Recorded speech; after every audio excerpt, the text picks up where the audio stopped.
Bismillahirrahmanirrahim. Assalamualaikum warahmatullahi wabarakatuh.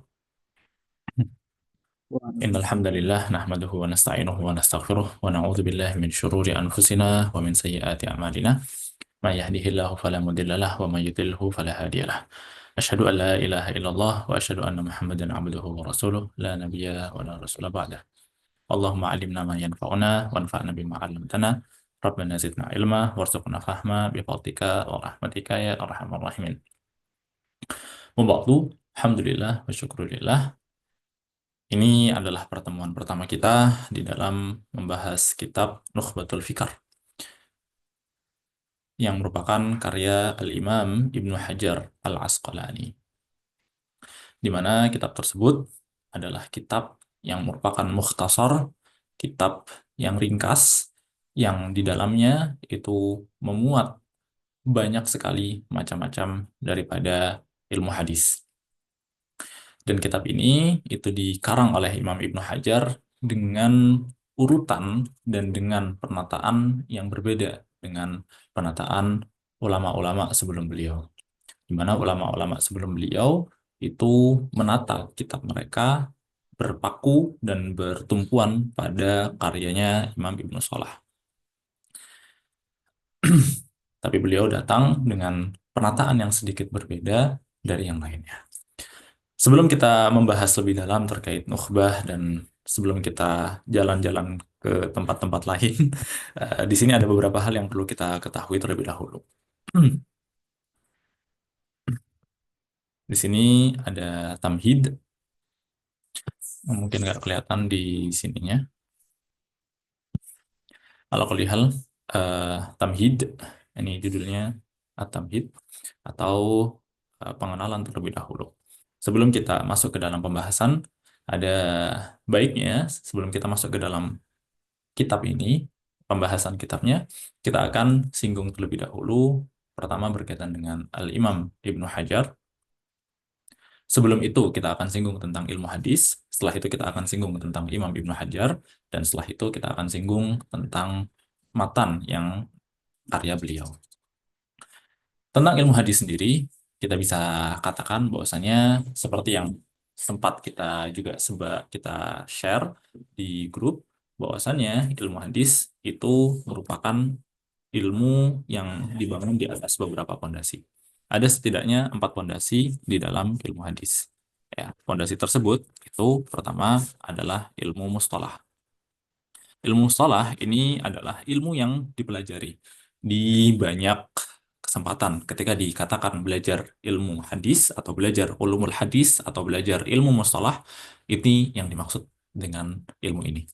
Jadi kita akan mempelajari di dalamnya tentang istilah-istilah nanti yang digunakan oleh para ulama, seperti istilah sahih, itu maksudnya apa, hasan maksudnya apa, dhaif maksudnya apa, marfu, mauquf, maqtu', kemudian istilah-istilah lain seperti misalkan berkaitan dengan sanad maupun dengan matan.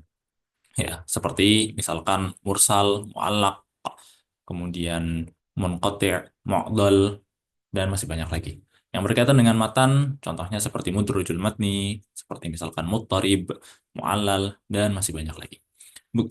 Begitu juga kita akan belajar beberapa hal yang perlu kita ketahui untuk nanti ke depannya. Jadi di mustalah hadis ini, itu bisa dibilang dia adalah basic dasarnya, dia bekal awal. Ya,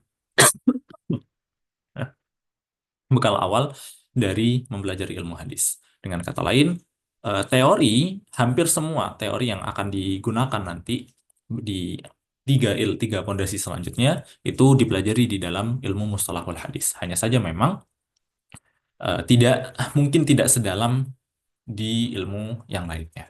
Nah, ilmu yang lainnya sebenarnya nanti lebih berat ke prakteknya daripada teorinya. Nah, kita ingin mempelajari ilmu hadis itu tidak hanya terbatas pada teori saja, tetapi kita juga ingin mempraktekkan ilmu hadis ini. Karena tujuan dari mempelajari ilmu hadis, ya, tujuan dari mempelajari ilmu hadis seperti yang kita ketahui, dia adalah untuk mengukur dan menilai derajat hadis. Menilai derajat suatu hadis. Apakah hadis ini itu bisa diterima ataukah tidak? Apakah hadis ini itu bisa dijadikan sebagai hujjah, bisa dijadikan sebagai dalil dalam fikih, ataukah tidak? Ini adalah tujuan mempelajari ilmu hadis. Tentu saja untuk mengetahui dan bisa menilai sebuah hadis, ya, derajatnya itu apa, maka kita tidak hanya terbatas pada teori, tetapi kita harus turun, terjun langsung ke hadisnya. Dapat hadis, nah, apa yang harus kita lakukan? Kita lakukan beberapa hal yang dengan melakukan beberapa hal tadi, kita bisa menilai derajat hadis tadi. Nah, untuk sampai ke sana tentu saja ada prosesnya. Prosesnya yang pertama adalah kita mempelajari mustalah. Dan ini yang akan kita pelajari di kelas kali ini. Kita akan mempelajari mempelajari mustalah ini dengan kitab Nukhbatul Fikar yang merupakan karya dari Imam Ibnu Hajar. Selanjutnya ada satu pondasi lagi yaitu takhrij. Takhrij ini singkatnya sebenarnya dia itu bagaimana cara kita ketika misalkan kita dihadapkan di sebuah hadis, bagaimana cara kita untuk mengetahui ini hadis kira-kira sumbernya ada di mana. Ada hadis misalkan dihadapkan kepada kita. Kita ingin tahu bagaimana cara mencari hadis ini di Sahih Bukhari, di Sahih Muslim, di Sunan Abi Dawud, Sunan At-Tirmizi dan lain-lainnya. Kita pengen tahu bagaimana cara mencarinya. Karena tentu saja terkadang hadis yang sampai ke kita itu cuma dapat matannya saja. Nah, kalau Rasulullah Shallallahu Alaihi Wasallam apa misalkan kalau Rasulullah Shallallahu Alaihi Wasallam innamal a'malu binniyat, kita cuma dapat matannya saja, tetapi kita tidak mendapatkan sanadnya. Nah, untuk menghukumi sebuah hadis apakah dia sahih ataukah dhaif ataukah hasan, ini kita perlu mengetahui sanadnya. Nah, sekarang di mana sanad daripada hadis tersebut? Ada di dalam kitab-kitab para ulama. Bagaimana cara mencari hadis tersebut di kitab-kitab tersebut itu dipelajari di dalam ilmu takhrij. Makanya kita perlu tahu nanti di dalam ilmu takhrij bagaimana para ulama dalam metode yang digunakan oleh para ulama dalam menyusun kitab-kitabnya, bagaimana juga penataan mereka dalam kitab-kitabnya, dan bagaimana kita mencari hadis yang kita inginkan di dalam kitab-kitab tersebut. Lalu kita kumpulkan semua hadis yang berkaitan dan kita jadikan satu, kita tata agar enak dibaca. Nah, itu yang dipelajari di dalam ilmu takhrij. Baik. Kemudian ada satu ilmu lagi, yaitu ilmu dirasat asanid. Ya, dirasat asanid. Kalau di dalam ilmu takhrij itu kita ingin tahu, ya, kita ingin tahu hadis ini letaknya di mana. Kita ingin tahu sanad hadis ini apa. Tapi kalau di dalam dirasat asanid yang akan kita pelajari nanti itu adalah bagaimana menilai sebuah sanad. Makanya disebut dengan dirasat asanid. Kita akan menilai sebuah hadis dari sanadnya. Kira-kira sanad daripada hadis ini itu adalah sanad yang sahih ataukah hasan ataukah dhaif. Kira-kira orang ini, ya, karena dia sanad ya, maka di dalamnya ada banyak rawi.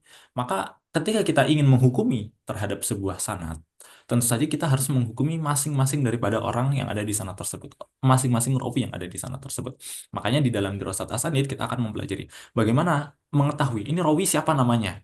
Gitu. Ini rawi, dia siapa gurunya, siapa muridnya, dia belajar sama siapa saja, mengajarkan atau meriwayatkan hadis kepada siapa saja. Bagaimana para ulama memberikan hukum terhadap ini? Apakah orang ini itu dianggap sebagai orang yang siqah, bisa dipercaya, ataukah orang yang dhaif, yang tidak bisa dijadikan sebagai tumpuan?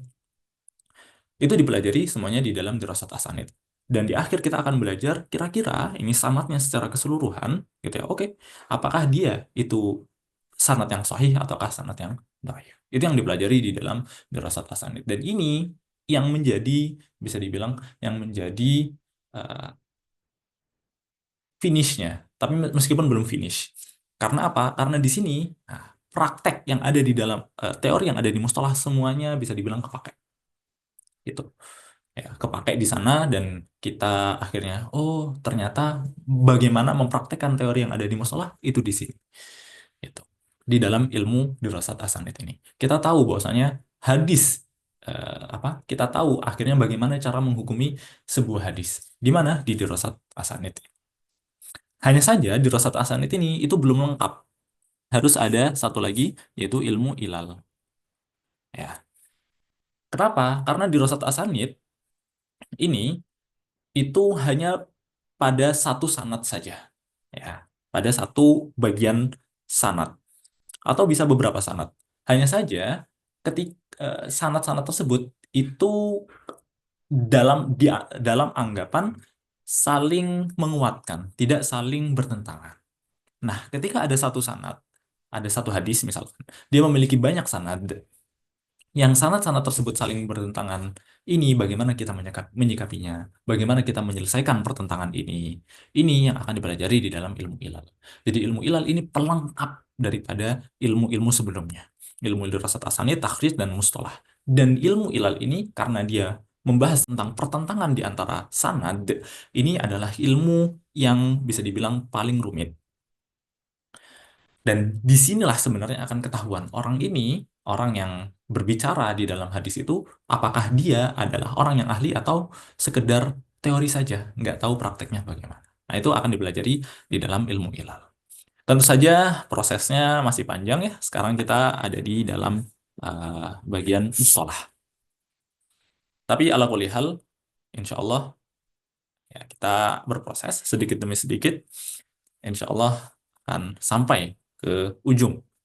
Meskipun ya semoga kita semua diberikan keberkahan dan diberikan semangat, juga diberikan umur tentunya oleh Allah Subhanahu wa taala untuk sampai ke ilmu yang terakhir tadi. Nah, di dalam ilmu mustalah ini ada banyak sekali tasnif, ada banyak sekali karangan di antara para ulama. Ya, salah satu yang mengarang di dalam ilmu mustalah ini adalah Imam Ibnu Hajar Al-Asqalani. Nah, tetapi sebelum masuk ke sana,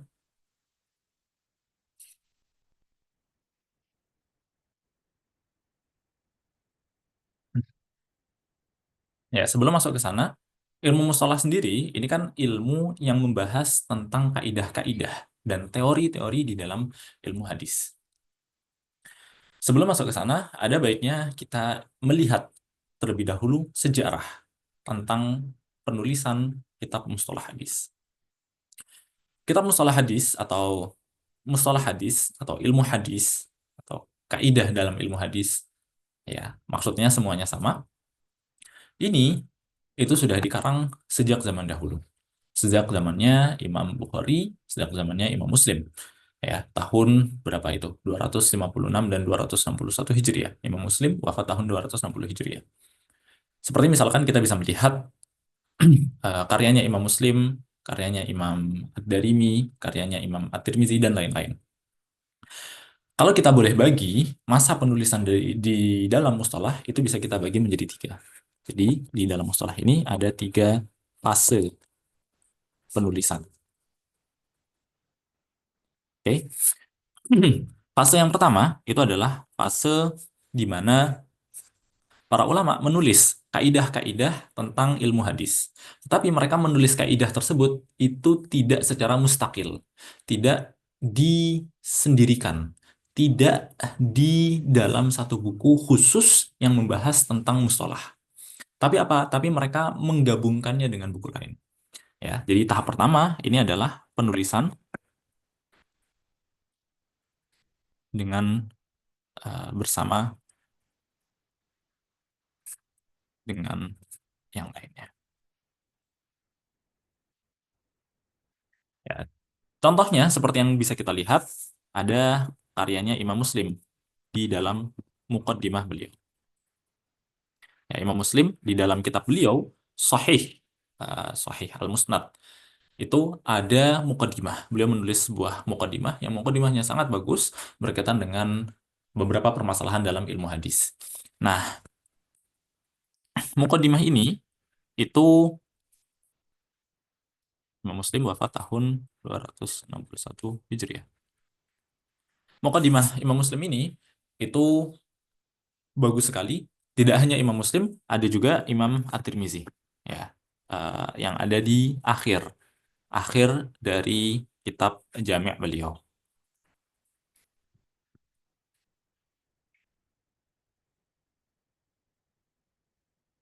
Akhir Jami' Imam Tirmizi.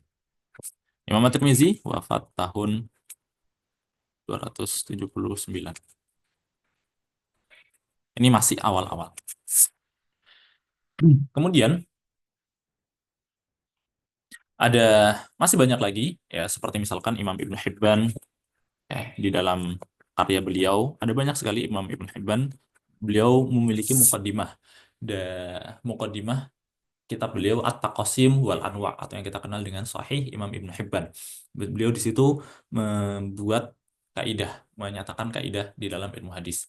Kemudian di dalam mukadimah beliau dari kitab As-Siqat, mukadimah beliau dalam kitab Al-Majruhin. Banyak sekali Imam Ibnu Hibban. Ini beliau wafat tahun 354 Hijriah.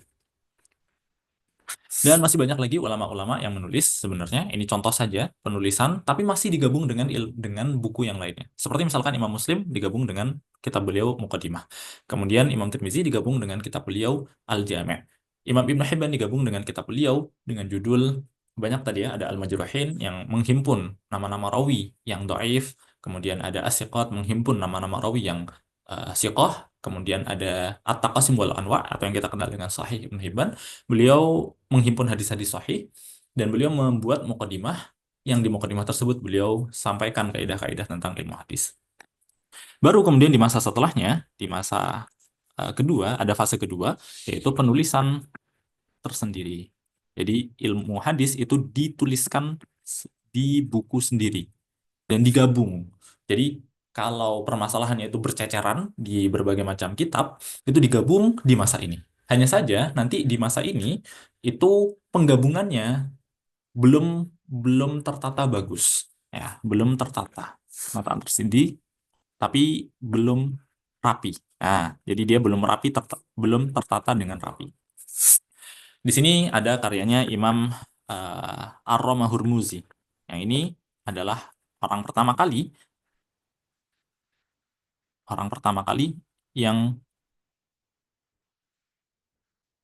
mengarang di dalam ilmu hadis yang digabung. Nah, jadi yang mengarang di dalam ilmu hadis sebelum-sebelumnya itu udah banyak seperti Imam Muslim, Imam Tirmizi, Imam Ibn Hibban dan lain-lain.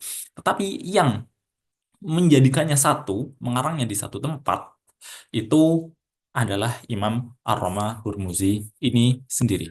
Tidak ada yang menggabungkannya di satu tempat adalah Imam Ar-Rama Hurmuzi. Sebentar ya.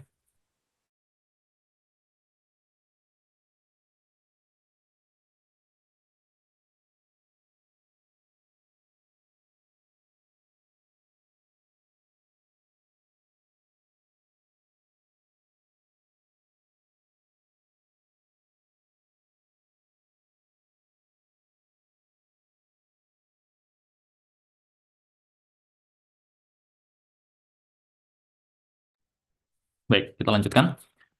Imam Ar-Ramah Hurmuzi ini mengarang sebuah kitab yang itu kita kenal dengan Al-Muhaddisul Fasil Bainar Rawi wal Wa'i.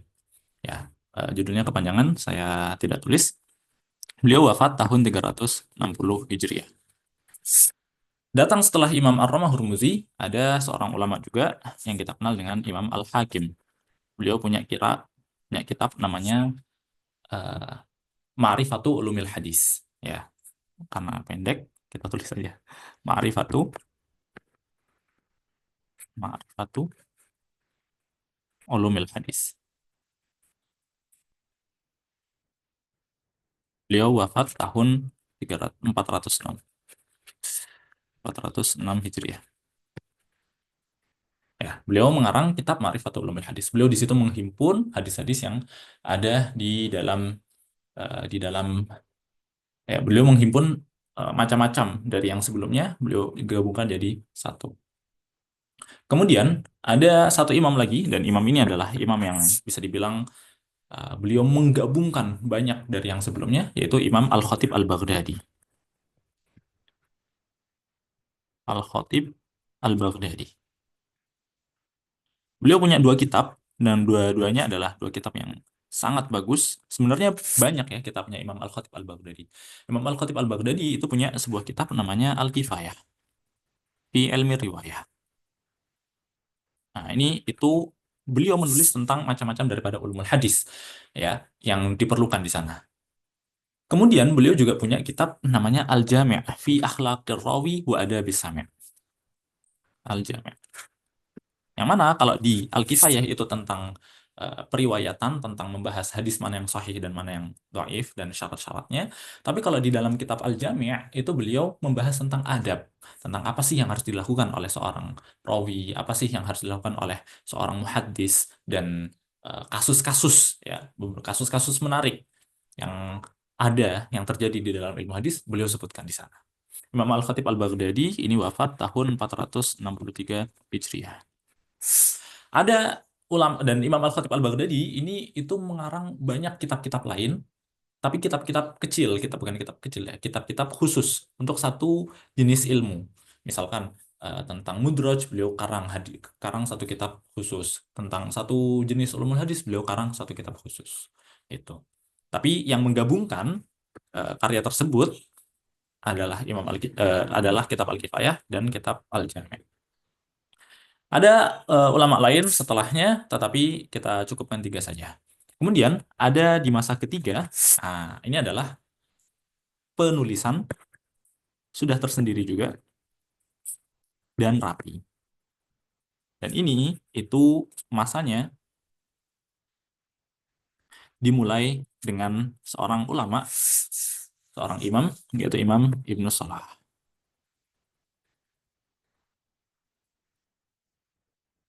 Beliau punya kitab namanya Al-Ma'rifatu Ulumil Hadis, atau yang dikenal juga dengan Muqaddimah Ibnu Salah.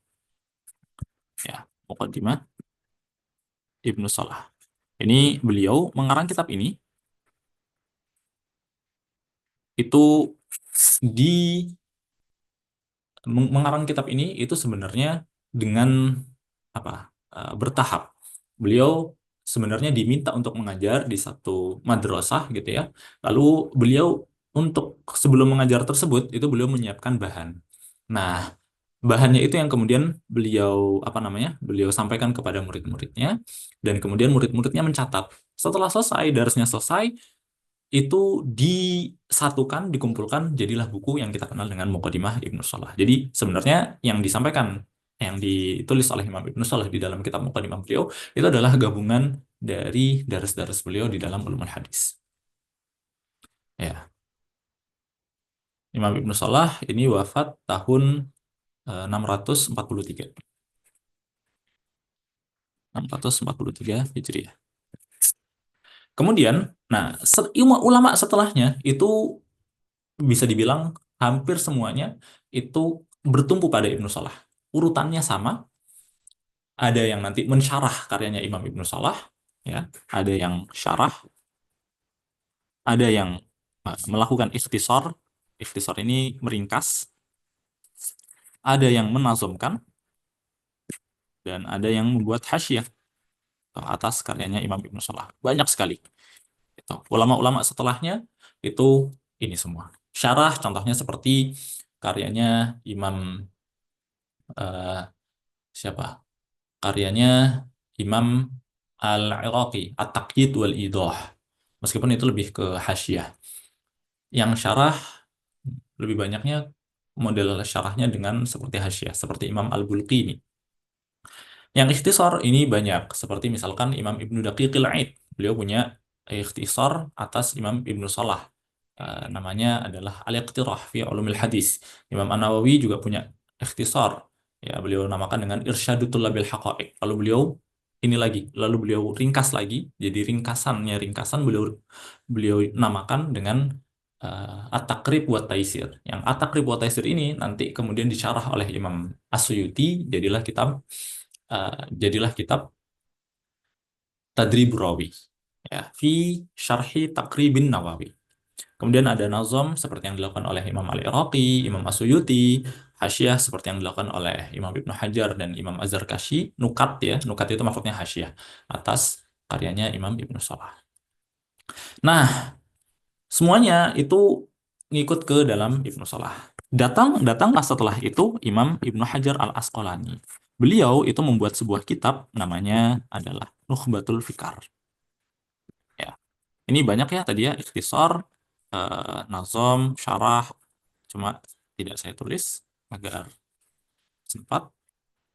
Kemudian ada kitab Nukhbatul Fikar, karyanya Imam Ibnu Hajar. Wafat tahun 852. 852 Hijriah.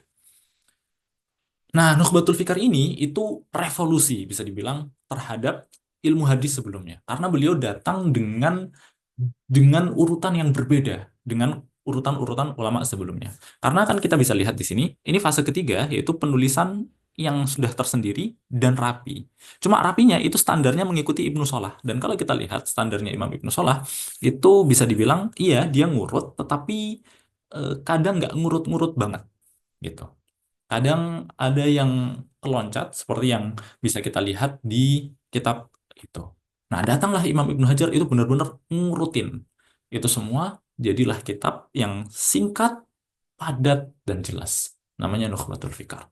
Datang para ulama setelahnya itu memberikan syarah terhadap karyanya Imam Ibnu Hajar ini, dan akhirnya kitab Ibnu Hajar ini itu yang menjadi muqarrar, menjadi kitab yang dijadikan acuan dalam istilah.